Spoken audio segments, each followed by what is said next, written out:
বন্ধুরা, good morning. আজকে আমরা লন্ডন সিটিতে একটা অভিনব জিনিস দেখব। সেটা হলো বাকিংহাম প্যালেসের গার্ড চেঞ্জ সেরিমনি। এই গার্ড চেঞ্জ সেরিমনিটা প্রত্যেক আহ, সোমবার, বুধবার আর শুক্রবার হয়, মানে Monday, Wednesday and Friday around 11 AM থেকে এটা শুরু হয়। কিন্তু প্রচুর ভিড় হয় এই সেরিমনিটার সময়। প্রচুর বিভিন্ন ট্যুরিস্টরা আসেন এটা দেখতে। খুব সুন্দর একটা দেখার মতন জিনিস।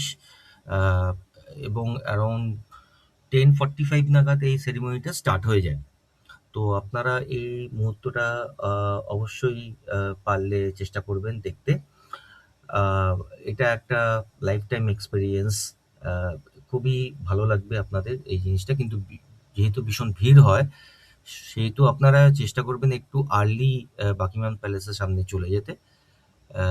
এবং তারপরে আপনারা একদম ফ্রন্টের দিকে দাঁড়িয়ে চেষ্টা করবেন এই মুহূর্তটাকে ক্যাপচার করার জন্য। আমি চেষ্টা তো অনেক করেছি, কিন্তু এত ভিড় ছিল, আমাদের পৌঁছাতে একটু লেট হয়ে গেছিল এবং ভীষণ ভিড় ছিল সেদিন, ভীষণ গরমও ছিল। তো চলুন দেখি কিরকম আপনাদের সামনে তুলে ধরতে পারি এই ভিডিওটি।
En príncipe ya llegamos el viernes.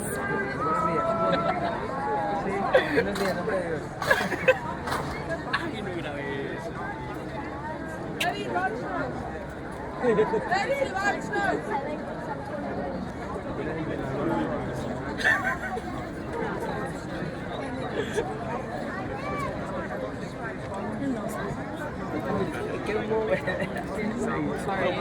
¿Qué hablar de Goku?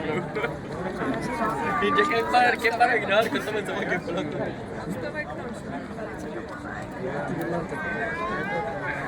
Pues me dices, corre. No, la cállate.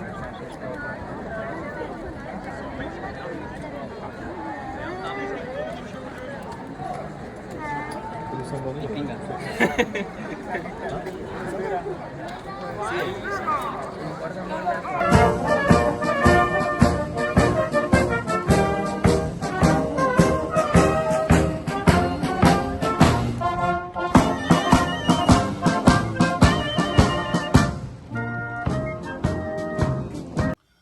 So বন্ধুরা, বাকিংহাম প্যালেসের গার্ড চেঞ্জ সেরিমনি দেখে আমরা চলে আসলাম ব্রিটিশ মিউজিয়ামে। এই ব্রিটিশ মিউজিয়ামটি ওয়ার্ল্ডের ফার্স্ট পাবলিক ন্যাশনাল মিউজিয়াম এবং এটি স্ট্যাবলিশড হয়েছিল 1753-তে। অ্যান্ড এটিকে বলা হয় হিউম্যান হিস্ট্রি মিউজিয়াম। এটা ব্রুমসবারি এরিয়া যেটা আছে লন্ডন শহরে, সেখানে এটা অবস্থিত। আপনারা ইজিলি একটা আপনারা যদি ট্রাফালগার স্কোয়ার থেকে আসেন বা আপনারা যদি অক্সফোর্ড স্ট্রিট বা এইসব জায়গা থেকে আসেন, ইজিলি একটা বাস চেঞ্জেই আপনারা এটা পেয়ে যাবেন। তো এই মিউজিয়ামটি এতটাই বড়, সেখানে আমরা যখন এসে পৌঁছাই অলরেডি এটা প্রচণ্ড ভিড় ছিল। কিন্তু এটার এন্ট্রি ফি আমাদের কিছু লাগেনি, ইট ওয়াজ ফ্রি ফর এভরিওয়ান। কিন্তু এখানে ইন্ডিয়ান হিস্ট্রি নিয়ে বা ইন্ডিয়ান কালচার নিয়ে কিছু সেরকমভাবে বা ইন্ডিয়ান সাবকন্টিনেন্ট হিসেবে সেখানে কিছু প্রিজার্ভ করা ছিল না, সেটা অন্য মিউজিয়ামে আছে লন্ডন সিটিতে। আর এটি বলে রাখা ভালো, আপনারা লন্ডন সিটিতে সিটি ম্যাপার অ্যাপটা অবশ্যই ইউজ করবেন।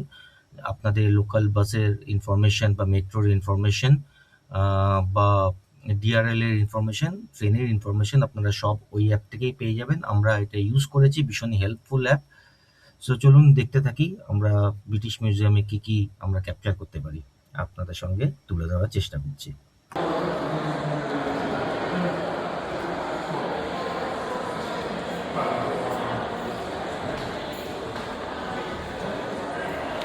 ক্যামেরার ভেতরে অ্যালাউড আছে, নো প্রবলেম, আপনার ভিডিওগ্রাফি করতেই পারেন।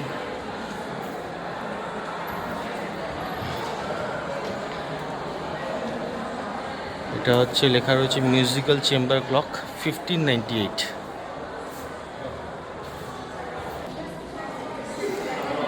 এটা হচ্ছে ক্লক রুম টাইপের, মাল্টিপল ভেরিয়াস টাইপের সেঞ্চুরি ওল্ড ক্লকসগুলোকে রাখা রয়েছে,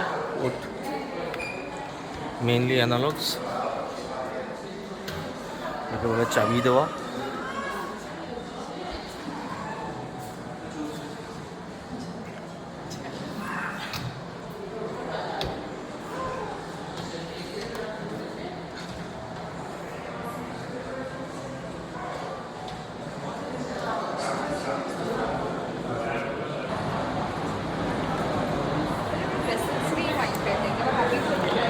এখানে পরিষ্কার লেখা রয়েছে যে ইউরোপ, ইসলামিক ওয়ার্ল্ড, এদের এখান থেকে কি কি সংগ্রহ করা হয়েছে এবং কি কি এখানে মিউজিয়ামে রাখা রয়েছে।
আমরা এখন মিউজিয়াম দেখে রাসেল স্ট্রিটের দিকে হাঁটছি। তো বিল্ডিংগুলো কি অপূর্ব সুন্দর, সেটাই আপনাদের সামনে একটুখানি তুলে ধরার চেষ্টা করছি।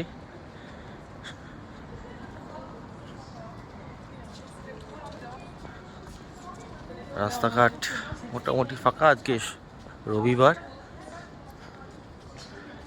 তবে মিউজিয়ামটা ভীষণ ভিড় ছিল। ভালোই, খারাপ না, এক্সপিরিয়েন্স ভালোই হয়েছে। ওয়েল মেনটেন্ড, লন্ডনের স্ট্রিটসও ওয়েল মেনটেন্ড, বিল্ডিংসও ওয়েল মেনটেন্ড, গাছগাছালি প্রচুর।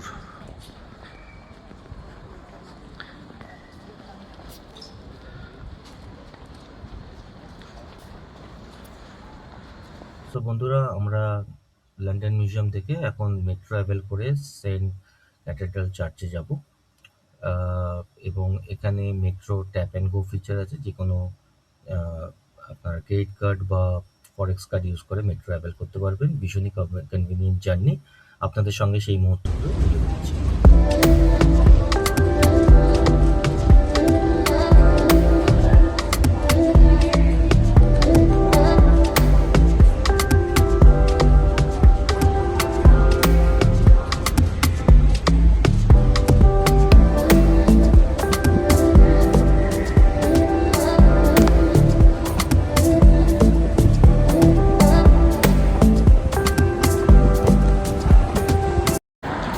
Saint Paul's cathedral,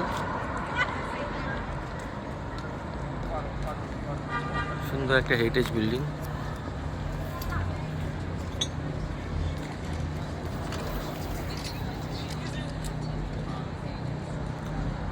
huge monument.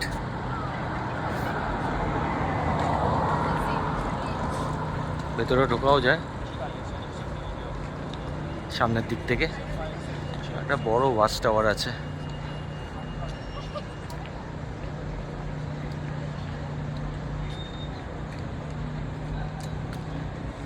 এই জায়গাটা আপনারা আসতেই পারেন, দ্রষ্টব্যস্থান। সো বন্ধুরা, ফিরে যাওয়ার পালা। আমি এখন আছি হিথ্রো এয়ারপোর্টে। ভেতরটা এরকম, এটা টার্মিনাল 2।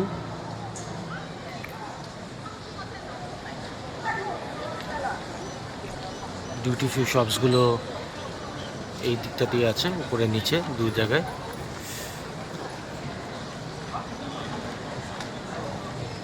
আমার ফ্লাইট হচ্ছে এয়ার ইন্ডিয়া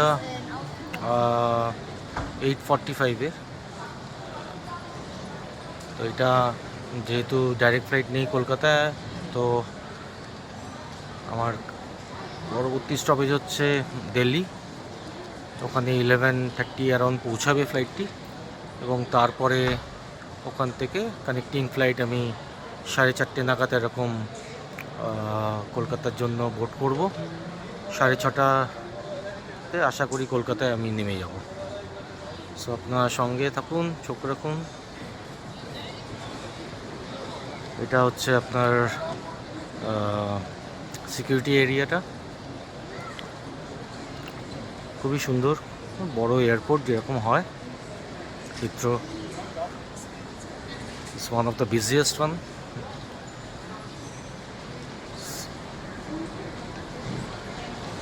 এবার আমি লাউঞ্জ খুঁজছি।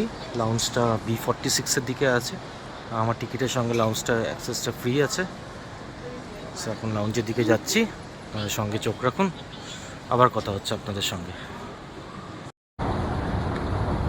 সো আমি এখন বি গেটসের দিকে যাচ্ছি। লাউঞ্জটা ওখানেই আছে। একটা বিশাল এসকেলেটর আছে। সো ওনারা বললেন নিচে নেমে তারপর আবার উপরে উঠতে। ভুলভুলাইয়ার মতন এই এয়ারপোর্টটা, কিন্তু ডিরেকশনস খুবই স্পেসিফিক্যালি দেওয়া রয়েছে, যার জন্য অসুবিধাটা হচ্ছে না। আর সেখানে যারা এয়ারপোর্ট স্টাফস আছেন তারাও খুবই সুন্দরভাবে কোঅপারেট করছেন। সো ওভারঅল পুট টুগেদার ঠিক আছে। আর যারা হিথ্রোতে আসবেন, যারা স্মোকার্স, তাদের জন্য A1 to A5 এইটা এই এই এই গেট নাম্বারের দিকে আউটসাইডে একটা স্মোকিং রুম করে দিয়েছে এরা এখন, যেটা এতদিন হিথ্রোতে ছিল না। নো স্মোকিং এয়ারপোর্ট এটা। তারা যখন আমিও নামছি, দেখি কোন দিকে আমার লঞ্চটা পড়ে, আর আপনাদের সঙ্গে শেয়ার করতে থাকছি যেরকম যাচ্ছি।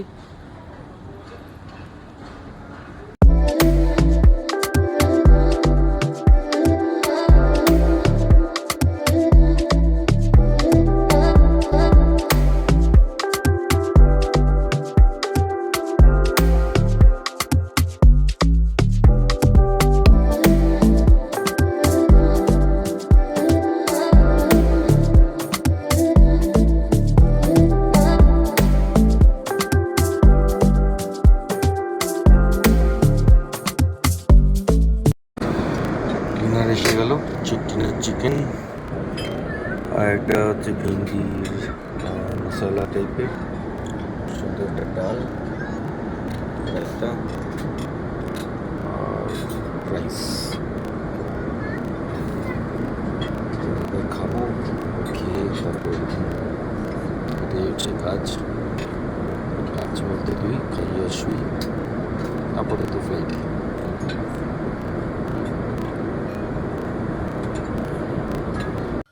সো বন্ধুরা, লন্ডন ব্লগটা আজকে আমরা এখানেই শেষ করছি। আশা করি এই ব্লগটা আপনাদের জন্য ইউজফুল হয়ে থাকবে এবং আপনাদের ভালো লেগে থাকবে। এটা খুবই একটা শর্ট ট্রিপ ছিল, তাই জন্য যখনই সময় পেয়েছি কিছুটা মুহূর্ত তুলে ধরার চেষ্টা করেছি। শহরটা অত্যন্ত সুন্দর এবং বিশাল একটা শহর, এবং প্রত্যেকটা জায়গায় একটা করে বিশেষ তাৎপর্য আছে এই শহরটার, আমাদেরই শহরটার মতন অনেকটা। তো আপনাদের যদি আমাদের ব্লগটা ভালো লেগে থাকে, তাহলে রিকোয়েস্ট রইল to like, share and subscribe so that আরও নতুন নতুন জায়গা আমরা ট্রাভেল করে আপনাদের সামনে তুলে ধরতে পারি তার সুন্দর মুহূর্তগুলো। সবাই খুব ভালো থাকবেন, and thank you so much for watching our blog.